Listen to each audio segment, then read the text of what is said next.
Hi, my name is Alice Long, and I'll be speaking to you about how Merrylands High School integrates technology into teaching and learning. So first, just a little bit about myself. I'm currently the Head Teacher Science and Technology Coordinator at Merrylands High School. It's my fourth year in the role, and during this time, there has been a lot of changes in how the teachers and students use technology to enhance teaching and learning. So first, just to give you a bit of context about the school, Merrylands High School is located in Sydney, Australia. We are a government comprehensive high school. Our students and their families are very aspirational. We have seen a shift in the school culture over the past 4 to 5 years in terms of academic achievement and entry into university, just to name a few. We are a Year 7 to Year 12 school, so our students are between 12 to 18 years old. Our students come from a range of language backgrounds, and we also have many students from refugee backgrounds as well. So in this video, I'll be speaking to you about how Merrylands High School has been integrating technology to enhance teaching and learning in a range of subjects, and how we have used our journey into technology to make learning outcomes better for our students. I'm going to talk a little bit about how the students and the teachers are using technology to make connections with other students, other experts, and other people outside the school and the classroom. And I'm also going to talk about how we build the capacity of teachers and students. So let's just start with the technology we do have at Merrylands High School in terms of the technology infrastructure. I came into my current role as technology coordinator at the start of the digital education revolution, or otherwise known as DER. DER is a one-to-one device program that was initiated by the Australian government in late 2009. So for government schools like our school at Merrylands, it means that every student in years 9 to 12 received a government-issued laptop. DER drove a culture change in terms of what was happening in the classroom. No longer do students need to move to a computer lab to have access to technology. The technology was with the students and it traveled with the students. So bringing technology like 30 laptops into every classroom in front of the teacher. Having a one-to-one device program drove a change in the way that our teachers designed their learning, because almost overnight the students and their classes had the internet at their fingertips. The students can create videos with ease on their devices, and they can also connect to the outside world beyond the classroom and connect with expertise outside the classroom. Even before DER, our school already had a very strong digital culture. There were many students already using their mobile phones, iPods and other mobile devices and the like in class. Our electronics devices policy has always have been that, the iPods and iPhones and all that sort of devices can be used in class, under teacher direction. With the digital education revolution, the program ended last year in 2013. During the final years of DER, we saw an increasing number of students bringing in their own laptops and their own tablets to school. So we have now moved on to a bring your own device, or a BYOD model. For us, BYOD is not completely brand new. It is part of the technology journey that is part of our teachers and students' journey into how technology is being used to further enhance learning. Hey, so how is technology used to enhance and transform learning at Merrylands High School? We have capitalized on learning anytime, anywhere. So learning is no longer confined within the four walls of the school. Technology has helped us break down the four walls of the classroom. All of our different subject areas use Edmodo, which is a social network for learning, to connect with students and parents outside of school hours. For example, We have some of our art students connecting with real artists using Edmodo. So what they do is the students upload their own artwork that they've done at school. They upload it onto Edmodo, and our partner artists who are real practicing artists can log on to Edmodo from their workshop or whatever they are and actually give feedback to our students in terms of their art. So Edmodo has given us the opportunity for our students to connect with real expertise outside the classroom. Our art students also work with other art students from other schools. So we've got students uploading their artworks again onto Edmodo, and other students from other schools commenting on it and giving them feedback on it as well. And that's really good as it allows the kids to have online discussions amongst themselves outside of class time as well. So learning is not restricted within those school hours. We also use Adobe Connect to hold classes outside of class time for older students who are sitting their final exams, so exams that will give them their final high school qualification in what we call the higher school certificate. A lot of our teachers often hold holiday workshops to get the kids up to speed in terms of their exams. Our English faculty holds their holiday workshops via Adobe Connect. So they hold their workshops and these sort of classes online outside of school hours. So instead of getting the students to come into school for like an hour or two in their holidays, because that could be actually quite hard for some of our students who live quite far from the school, our English teachers hold these sort of workshops online on Adobe Connect. So students can just log on from their phones, their tablets, or their desktop computers at home, at the local library, wherever they want, as long as there's internet, and just log into the workshop held by the teacher that way. And if they're at work or or they're doing something else during the school holidays, that online lesson is recorded so that those students who missed out can then access those lessons as well. We also use Skype to connect again with outside expertise.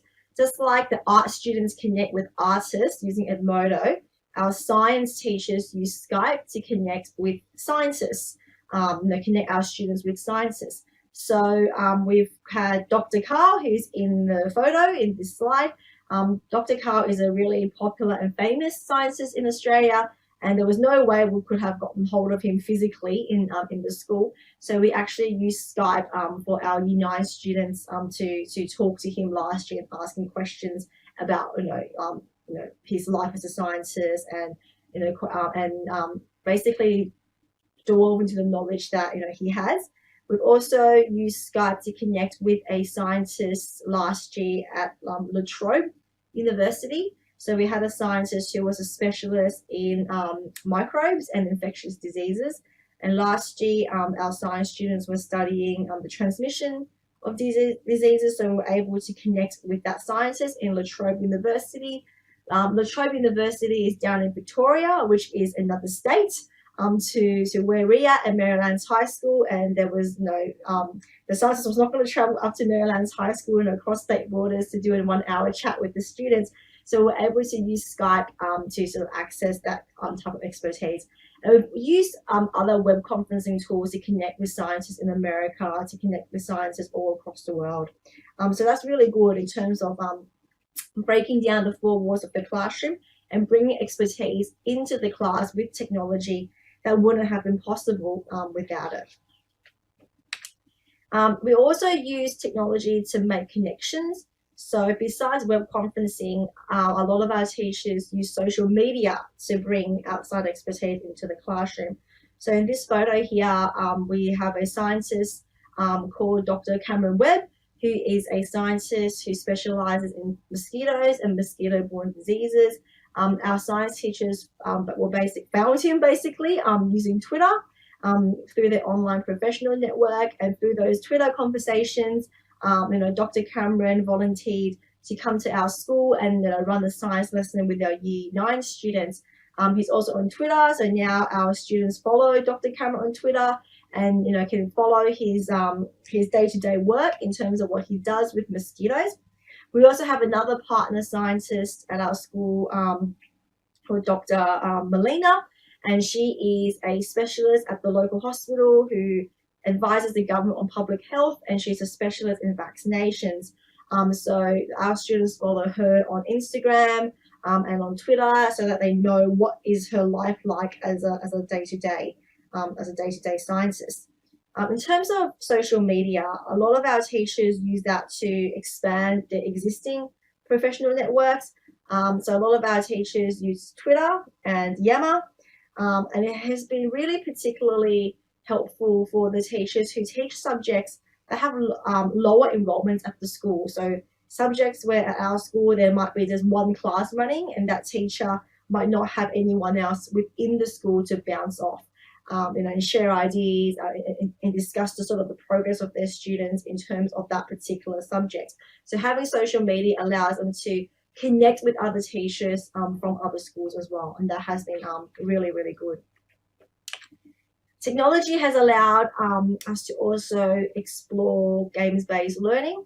So our students often play games to learn about different things. So for example, we've done games-based learning in terms of experimental design. This is where students played Sonic Racing on the Xbox in class or on their iPads or iPod touches or iPhones or whatever phones they have, playing Sonic Racing in order to basically design and conduct an experiment to see how mobile phone usage affect their driving skills. And we've also had students use Formula One racing games or Forza or one of those car racing games on the Xbox and PlayStation to basically make videos about how forces and motion and Newton's laws can be used to explain how a race car moves. We've also had students use games like Pandemic 2, which is an online game, and also Plague Inc., which is a game available on mobile devices, to learn how diseases spread globally. So all of those games, not only because they're video games and they increase student engagement, but they also basically bring opportunities into the classroom that would otherwise be not be available. So especially with the diseases game, Plague Inc., which I highly recommend, comes with a free version and a paid version on iOS and Android devices. I mean, it's a great simulation that is really, really, based on real life spreading of diseases, and the kids learn basically what characteristics of diseases will have in order to basically make it a pandemic. So it's really good in that sense.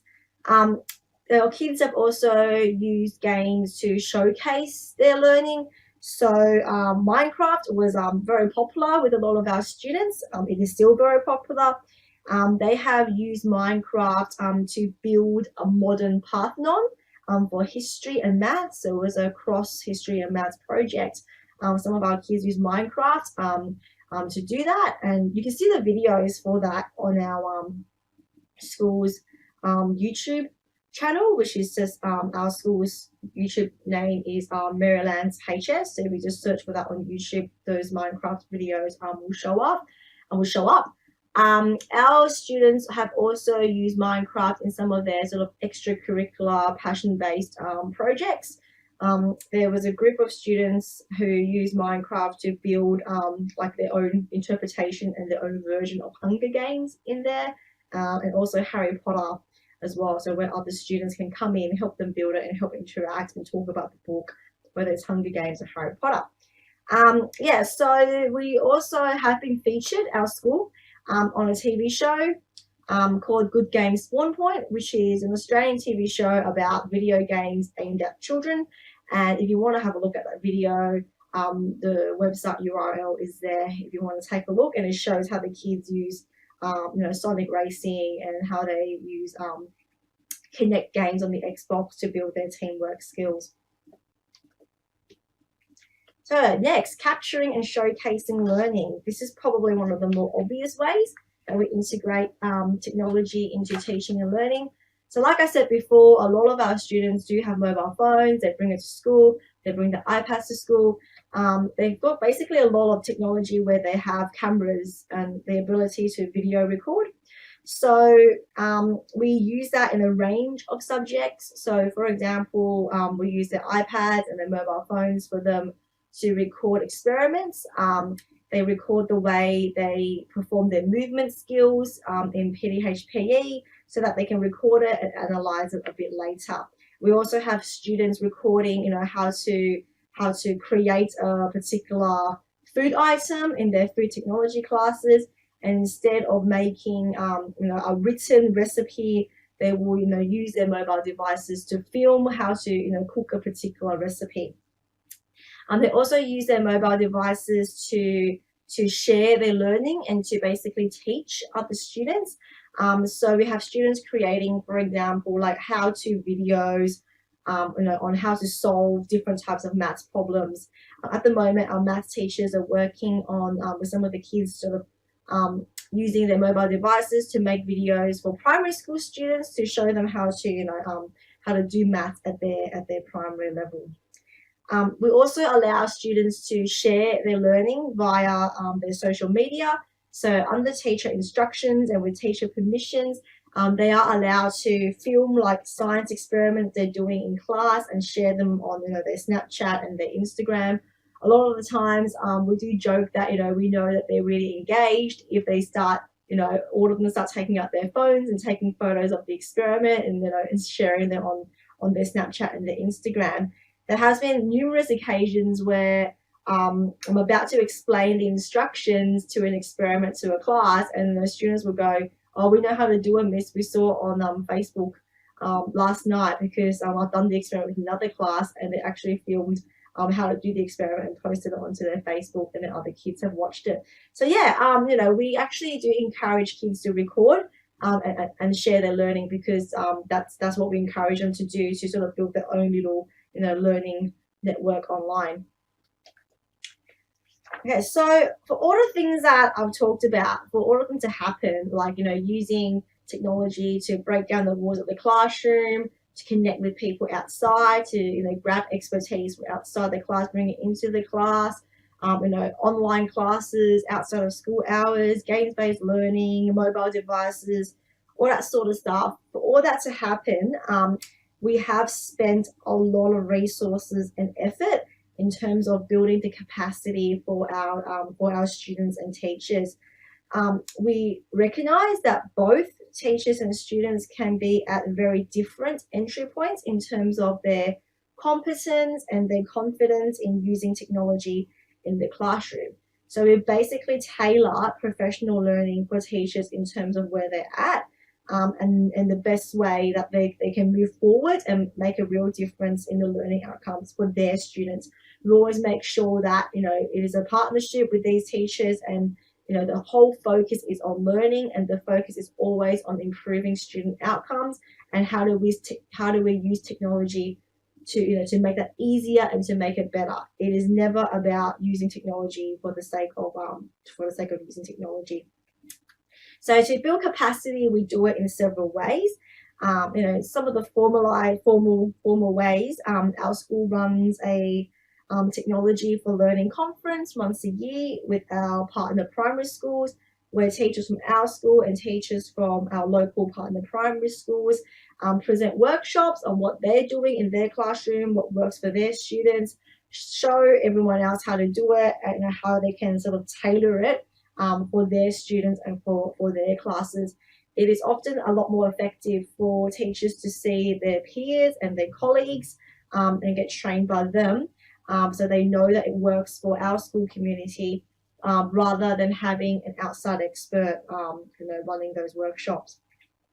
We also have cross-faculty curriculum meetings once a week.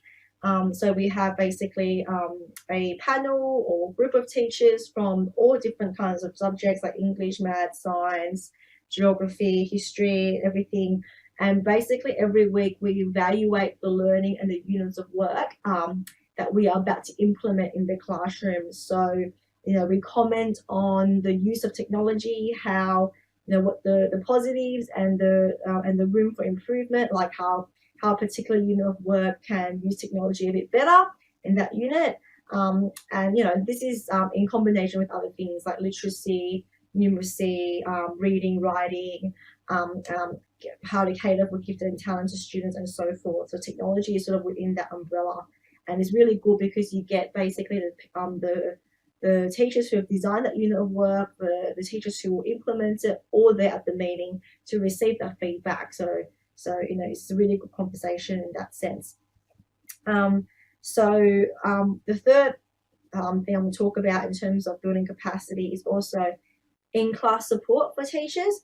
So this term, the bulk of my timetable has been designated to team teach with other teachers across a different range of subjects. So I sit down with those teachers, sometimes they're head teachers, and we discuss, what they're doing at the moment. So it could be like maths, they're doing Pythagoras theorem or whatever. And then we sort of talk about, like what do they want the kids to achieve? What do they want the kids to learn at the end of the week, at the topic or whatever. And then I sit down with that teacher and go, okay, how can technology be used to make that better, or to create opportunities that would not happen in that. So, and then I go in with the teacher and team teach with the teacher in terms of, doing that, like a little technology project sort of thing. So that's really good in that sense because it takes the fear and the hesitation out of the teacher, out of that teacher, and they know that there's myself or whoever there to support them, and also gives me a chance to model how you embed technology into the classroom, because sometimes that is one of the major barriers in terms of how the students might be using that technology. So in terms of this next slide, I'm just going to talk about this quality change and continuous improvement.